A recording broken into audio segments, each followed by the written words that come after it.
Claro. ¿Sí? ¿Existe algún peligro al escribir? Ay, sí, un montón. A ver, dime uno. A ver, el mayor peligro para un escritor o una escritora... Bueno, lo primero que se me viene en mente es que no le lean. De hecho, en la época de la imprenta, esto era necesario. Porque, bueno, sin una imprenta, o sea, una editorial que te publicara, tus escritos quedaban en tu círculo cercano de amistades o familiares. Ahora en la era digital es diferente. Las ideas corren a la velocidad de la luz. Basta con tener una idea y la publicas y listo. De alguna manera esto ha dejado de ser un peligro, pero... Vos siempre con tus peros. Bueno, es que siempre hay algún pero. Ahora yo diría que el mayor problema está en la parte humana, en la soberbia, la vanidad, la avaricia. Por ejemplo, querer más likes o que halaguen a otra persona en sus publicaciones a diferencia de las tuyas. De hecho, justamente me recuerda a este libro, Principios Nocturnos, que habla de un joven escritor que hace un pacto con el diablo para conseguir la fama. Y en el recorrido del libro, pues es acompañado por 7 demonios que son representaciones de las 7 pecados capitales. Te voy a leer un pedacito. Listo. Hoy he muerto, lo repito. La CNN dio la noticia. La periodista explicaba la situación política del Medio Oriente y en la pantalla, en un primer momento, en cintilla inferior, como si se tratara de la cotización de la bolsa de Nueva York, apareció la novedad. El escritor Byron Difford ha fallecido. Luego la periodista dio la información como yo lo merecía, con aire de máxima sobriedad. Amplió los detalles de dónde moría, a qué hora moría y habló de mis libros y de todos los galardones, como doctorados honoris causa, que acumulé en los muchos años de mi existencia. Aclaro también que la noticia de mi muerte fue el gozo de un grupo de escritores. Lo sé, porque tuve mis enemigos. Luego, siguieron otros medios de comunicación colectiva informando. Me gustó el mare magnum que me acompañó hasta el último instante de vida. Me gustó ser el infante terrible, pero ha sido y fue otro asunto.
Y con la noticia, los periodistas salieron de sus oficinas. Preguntaron si en verdad yo moría. Moría. Yo, el secretismo polifemo, el que poseyó un absceso en la nuca y que en su quinta noche se transformó en un ojo de vidrio por un pacto con el demonio y que me colocaba en la frente cada vez que escribía, único requisito para revisar mi obra. Yo, el domador de las letras hispanoamericanas y universales. ¿He muerto? ¿Cuántas veces he muerto? ¿Cuántas veces moriré? Todo es un barullo. Ahora, todo lo veo en retrospectiva, como en una cinta cinematográfica. Todo hacia atrás. Los tiempos se devuelven. Mi vida se devuelve. Comienza la historia. Mi historia.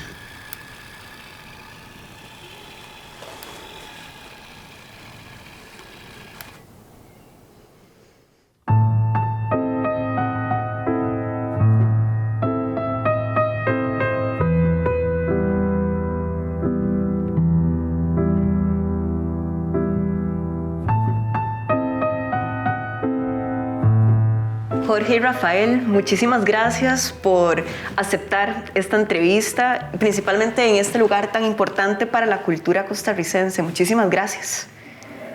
Bueno, gracias a ustedes por la oportunidad que me dan de poder hablar sobre la novela ganadora del premio Don Alberto Cañas, y también a mi amigo y colega, el doctor Rafael Ángel Herra, por participar en este conversatorio, en estos diálogos conmigo y con usted. Vamos a hablar de este premio. Es el tercer Premio Nacional de Narrativa. Es un reconocimiento bastante importante.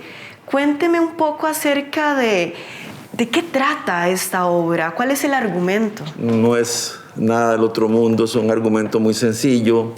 El tema del artista que por ser un gran artista le hace un pacto, le da el alma al diablo a cambio de ser un gran artista, en este caso un gran escritor. Los antecedentes, como le acabo de decir, no es muy original porque ya se había dado. Está Christopher Marlowe en Inglaterra, después está el Fausto de Goethe, y después, más contemporáneo, está la novela de Thomas Mann, El Doctor Faustus, y posteriormente en América Latina hay una referencia, no es exactamente una temática como la que estoy describiendo, pero está la de Manuel Mujica Lainez, que se llama Viaje de los 7 demonios, que habla un poco también de la relación entre los demonios y el ser humano. Lo original es, la novela mía, es el tratamiento que se acá en América Latina, fundamentalmente, y el tratamiento que se le da a los demonios. Yo pienso que en eso sí hay una cierta originalidad, porque los demonios coadyuvan a hacer a Byron de Ford un gran escritor como secretarios personales o personalísimos. Rafael, ¿por qué cree que el jurado eligió esta obra literaria? Bueno, yo le doy confianza al jurado y pienso que tuvo un buen criterio para elegir. Y bueno, después de leer yo la obra ya impresa, pensé, bien, tenían razón, no conozco las otras y probablemente hay otros textos buenos, pero hay un acto de confianza con la lectura de los miembros del jurado y creo que sin comparar, valorando en sí este texto, sin comparar porque no conozco los otros manuscritos, este texto es bueno, es atractivo, sostiene al lector, está bien escrito desde el punto de vista estilístico, la transición, el curso del relato está también muy bien hilvanado, las trampas y los pequeños guiños al lector también están bien logrados, y es una forma novedosa de inscribir un tema en la tradición o de reinterpretar un tema que es en realidad una tradición que viene desde la Edad Media. Versos de colores de María Teresa Salazar, publicado en el 2020, es un cuento de literatura infantil que guarda en cada uno de sus versos un mundo fantástico. La autora, con versos sencillos y una tradicional calidez, nos desvela curiosidades de un mundo en el que sus protagonistas se pasean por las páginas de este libro, para descubrirnos algunos detalles de su curiosa vida familiar. Descubra este asombroso libro en nuestras librerías SUNET.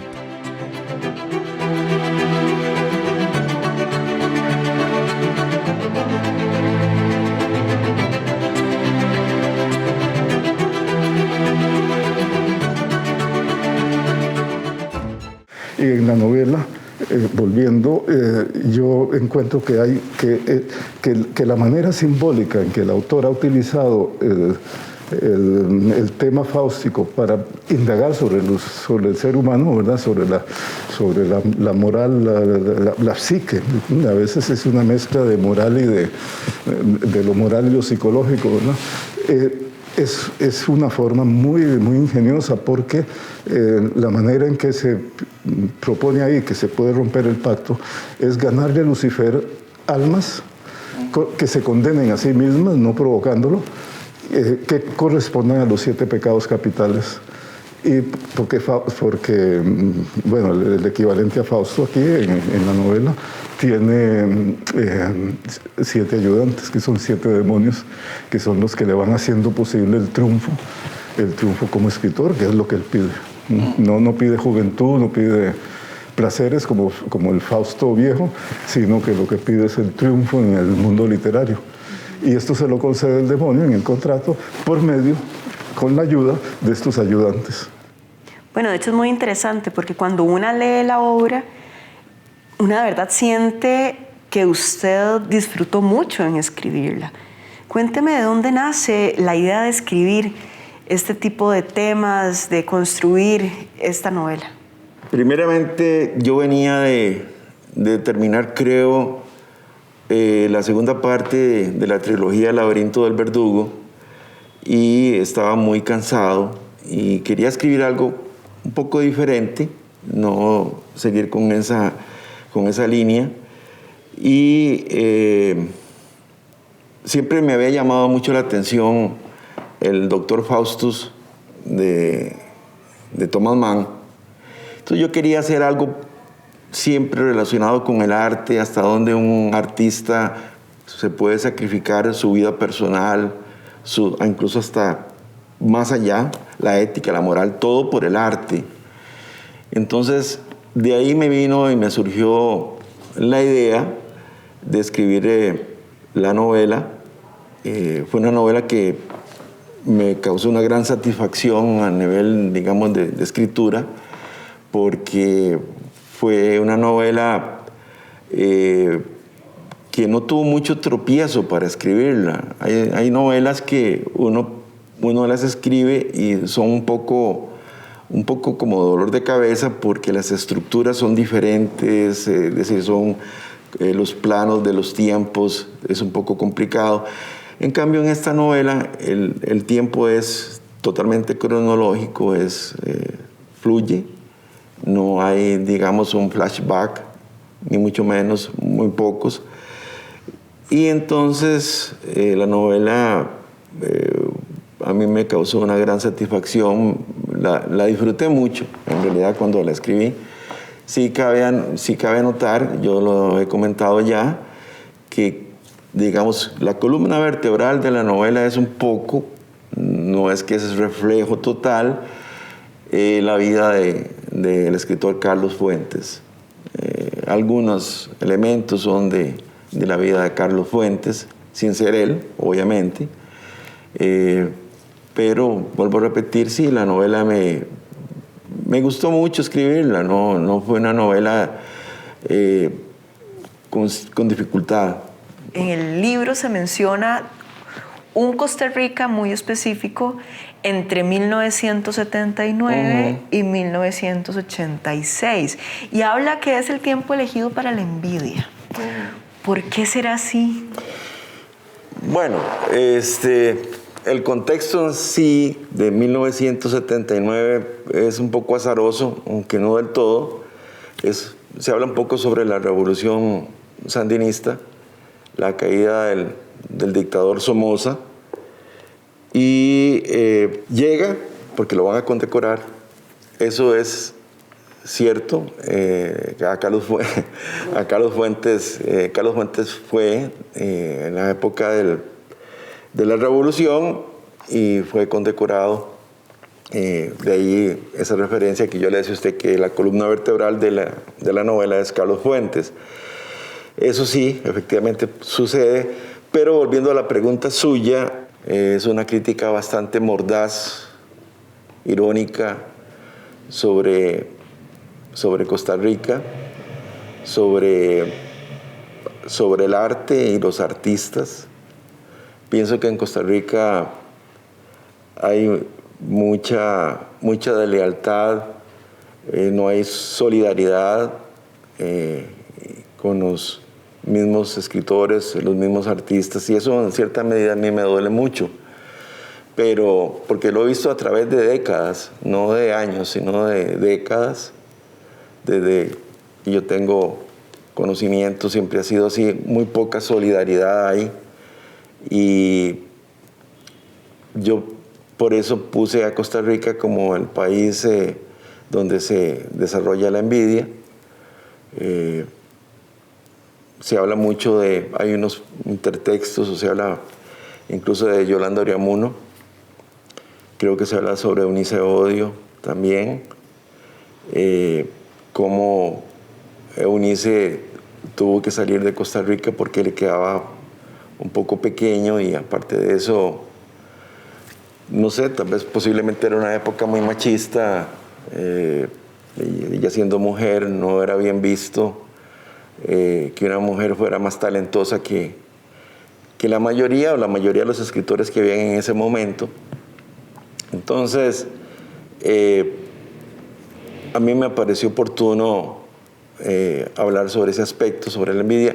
Y también hay una crítica bastante feroz, digo yo, bueno, no feroz, pero sí bastante ácida sobre la academia. ¿Por qué yo lo hago así? Porque hay que tener mucho cuidado. La academia, yo pienso que es la que señala con el dedo quién es bueno y quién es malo. Guía práctica para la vida diaria, módulo 1, etiqueta y protocolo y organización de actividades, de Ana Victoria Campos Quesada y Nancy Vázquez Flores, publicado en el 2020, es una guía para la vida diaria. Brinda consejos sobre cómo comportarse o qué hacer según el entorno o las distintas situaciones. El lector podrá desarrollar conocimientos, aptitudes o habilidades en torno al protocolo, la organización de actividades, buenas maneras, etiqueta en el vestir y en la mesa, entre otros contenidos. Conozca más sobre este libro en nuestras librerías UNED.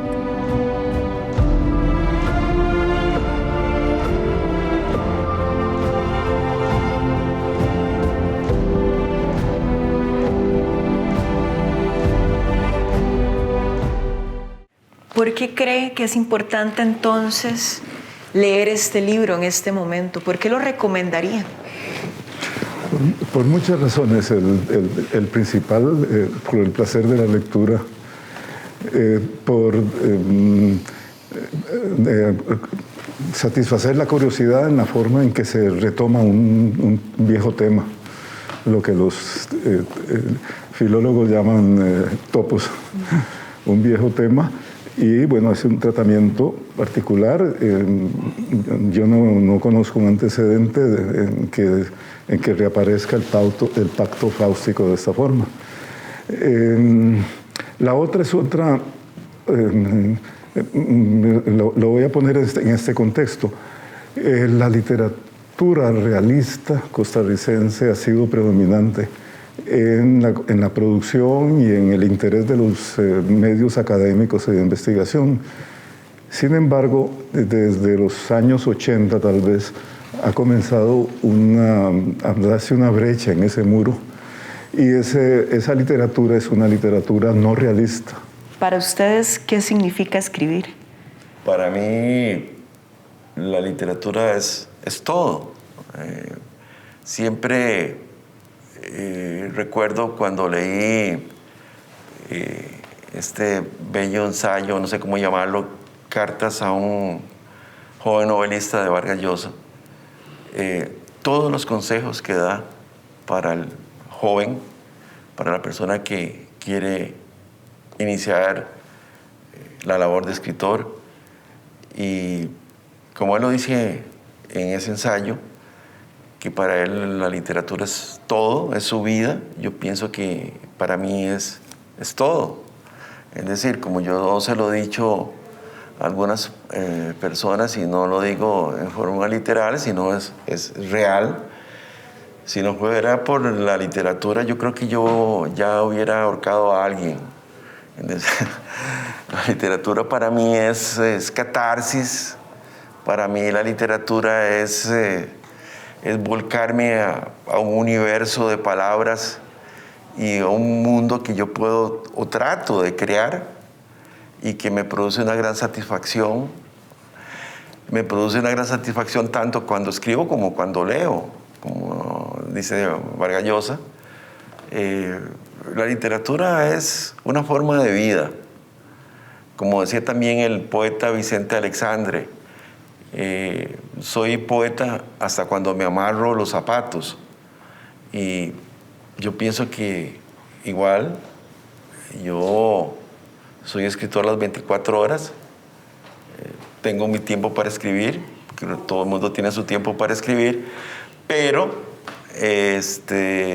para mí la literatura es mi amante, es mi compañera, es todo.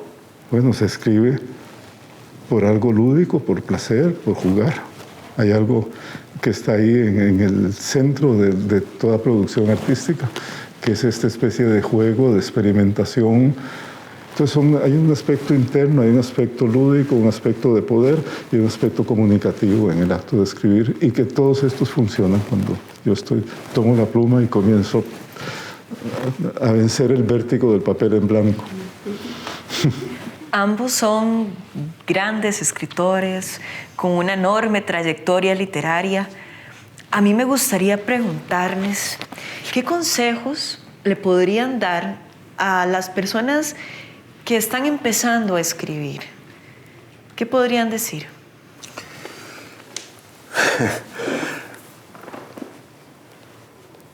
Que se lea mucho, que se escriba mucho, y el mejor taller es leer mucho, escribir mucho. Sí se pueden dar algunos consejos, y es remitir a la propia experiencia de escritura.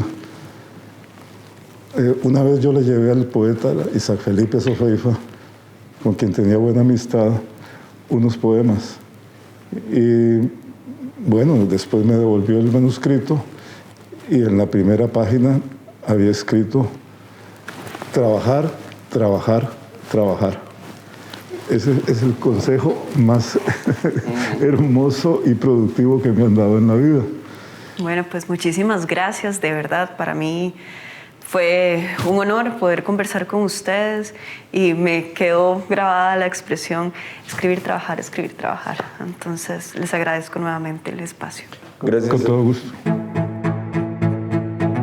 El viaje de Beagle, de Ali Víquez, publicado en el 2020, es el segundo libro de una trilogía que nos invita a reflexionar sobre aspectos metafísicos, éticos y epistemológicos. El autor nos comparte una travesía en una embarcación tan misteriosa como su dueño, el Dr. Marcus Cyclicus, personaje legendario que aparece en su anterior libro, El fuego cuando te quema.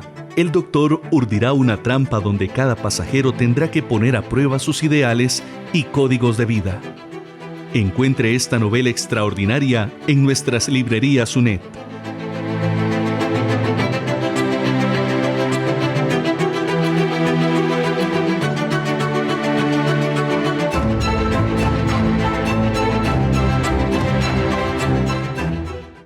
¿Y cómo te salvas de todos estos peligros? Bueno, lo primero es entender que existen y van a seguir existiendo. De hecho, mientras vos y yo hablamos, existen un montón de escritores y escritoras que están intentando dejar huella en el mundo. Y por eso estos peligros van a seguir existiendo.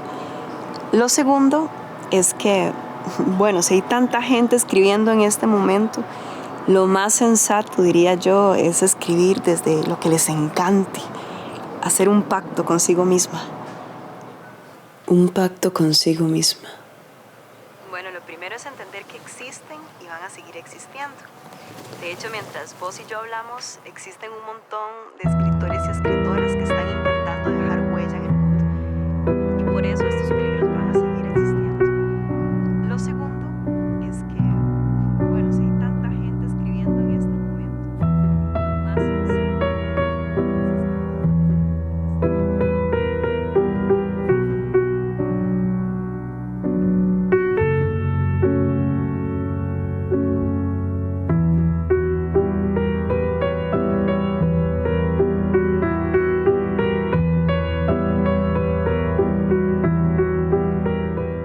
Yeah.